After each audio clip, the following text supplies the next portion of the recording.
Το outsource του Greece το βρήκα ψάχνοντας τις διάφορες ειδικότητες που χρειάζομαι πολύ συχνά για να προχωρήσω με τη δουλειά μου, δηλαδή σκηνογράφους, σκηνοθέτες ή χορογράφους, δηλαδή όλη την, ή ακόμα και κατασκευαστής, ψάχνω για τις ειδικότητες που είναι απαραίτητες για να ολοκληρώνω τις δουλειές που κάνω μέσα στον χώρο του θεάτρου ή της τηλεόρασης ή του κινηματόγραφου.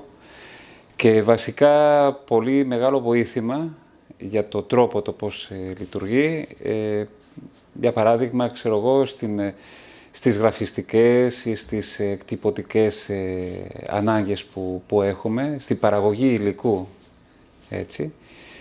Και ήταν πάντα μια πολύ καλή συνεργασία, γιατί μπορούσα να επιλέγω δηλαδή, με όλες τις λεπτομέρειες του συνεργάτη που έψαχνα και μπορούσα να έχω και ένα feedback συνεχόμενο για να μπορώ να επιβεβαιώνω αυτό. Είμαι ευχαριστημένος με τα αποτελέσματα και νομίζω ότι είναι ένα πολύ καλό εργαλείο για μένα για να προχωρήσω στη συνέχεια με όλα αυτά, με όλες τις ανάγκες μου, έτσι, στη δουλειά.